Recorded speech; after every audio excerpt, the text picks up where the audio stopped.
আল্লাহ রাব্বুল আলামিন পয়গম্বরকে জানাইলেন, বন্ধুরে, ও আমার বন্ধু, আপনি নামাজ প্রতিষ্ঠা করুন, নামাজ প্রতিষ্ঠা করুন।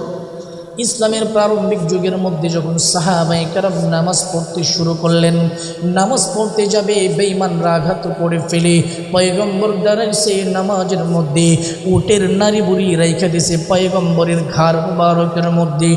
যে পয়গম্বরের শরীরে মশা মাছি পর্যন্ত বসা হারাম, ওই পয়গম্বরের গর্দান মুবারকের মধ্যে আবু জাহেল নামক খারাপ লোকের খপ্পরের অনুসারীরা পয়গম্বরের গাড়ির মধ্যে উটের নারী বুড়ি রাইখা দেয়।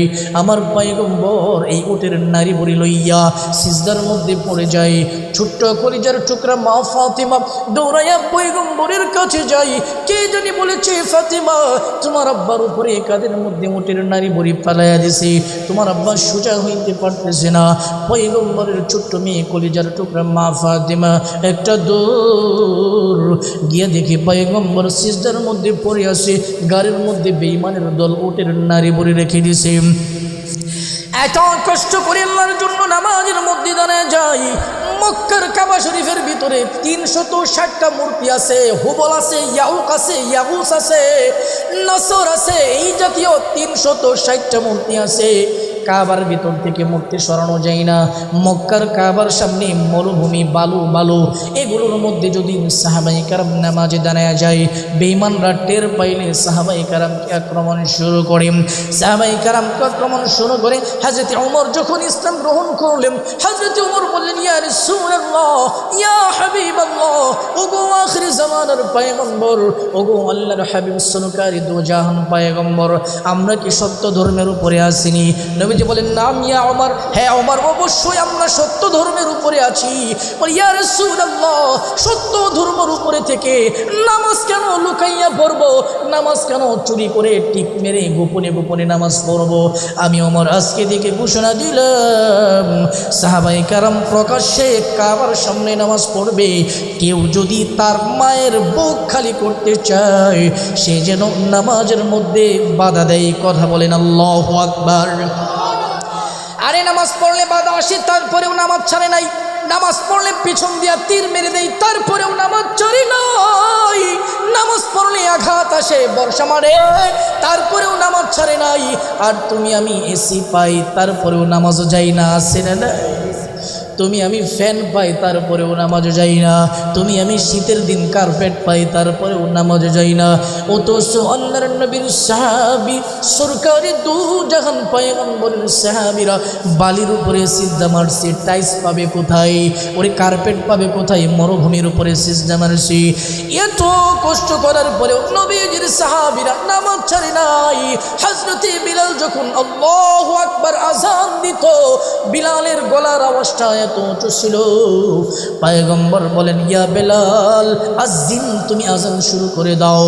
হযরত বেলাল যখন আযান দেয়, সাহাবায়ে কেরামের কর্ণকুহরের মধ্যে আযান যখন কানের মধ্যে পৌঁছে যায়, সাহাবায়ে কেরাম কাজগুলো সেরে আল্লাহর নামাজের জন্য নামাজে হাজির হয়ে যায়। আল্লাহু আকবার পড়ে।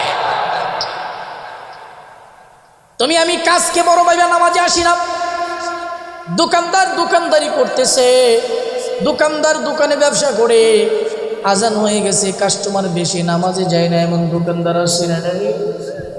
শ্রমিকরা ক্ষেতের মধ্যে কাজ করে, আজান হয়ে গেছে, শ্রমিকদের খবর নাই, আসে না নাই? নামাজকে বলিও না কাজ আছে, কাজকে বলো আমার নামাজ আছে। নামাজকে বলিও না কাজ আছে, কাজকে বলো আমার নামাজ আছে। আল্লাহ বলেন, বান্দারে, তোদেরকে 24টা ঘন্টায় আমি আল্লাহ দিলাম। 24 ঘন্টার দিনে রাত্রের মধ্যে 5 ওয়াক্ত নামাজ যদি আদায় করে 2 ঘন্টাও লাগে না। কথা বলেন ঠিক কিনা? বাকি 22টি ঘন্টা বান্দা তুই দুনিয়াতে ব্যবসা কর, চাকরি বাকরি কর, হালাল কাজ কর। ও বান্দা, 24 ঘন্টার মধ্যে মাত্র 2 ঘন্টা সময় আমি আল্লাহর দে, অথচ 24 ঘন্টার সময় আমি আল্লাহ তোদেরকে দিয়েছি। কথা বলেন ঠিক কিনা? 24টি ঘন্টা সময় আমি আল্লাহ তোদেরকে দিয়েছি। মাত্র 5 ওয়াক্ত নামাজের জন্য আমি তোদের কাছ থেকে সময় চেয়েছি। তারপরেও এই 5 ওয়াক্ত নামাজ তোরা কেন আদায় করস না? আল্লাহ বলেন, বান্দা রিজিকের জন্য নামাজ ছাড়স। আমি আল্লাহ কি বলেছি শোন। 28 নম্বর পারা 13 নম্বর পৃষ্ঠা সূরাতুল জুমার ভিতরে আল্লাহ তাআলা বলেন, ফাইযা কুদিয়াতিস সালাতু ফান্তাশিরু ফিল আরদি ওয়াবতাগু মিন ফাদলিল্লাহ ওয়াযকুরুল্লাহা কাসীরান লাআল্লাকুম তুফলিহুন।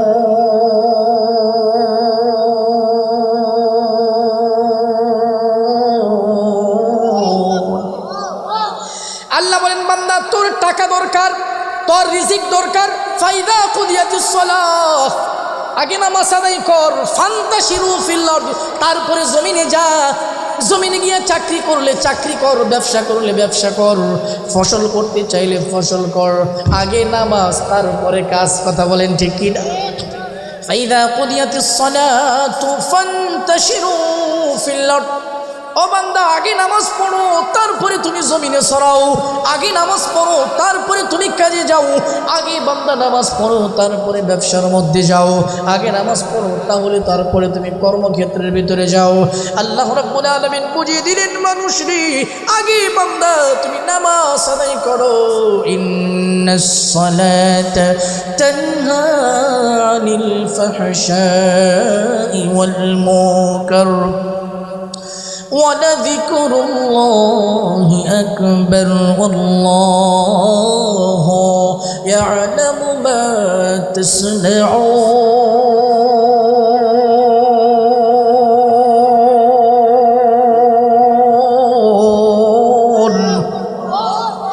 আল্লাহ বলেন, নামাজ বান্দাকে যাবতীয় অশ্লীল কাজ এবং মন্দ কাজ থেকে নামাজ বাধা দেয়।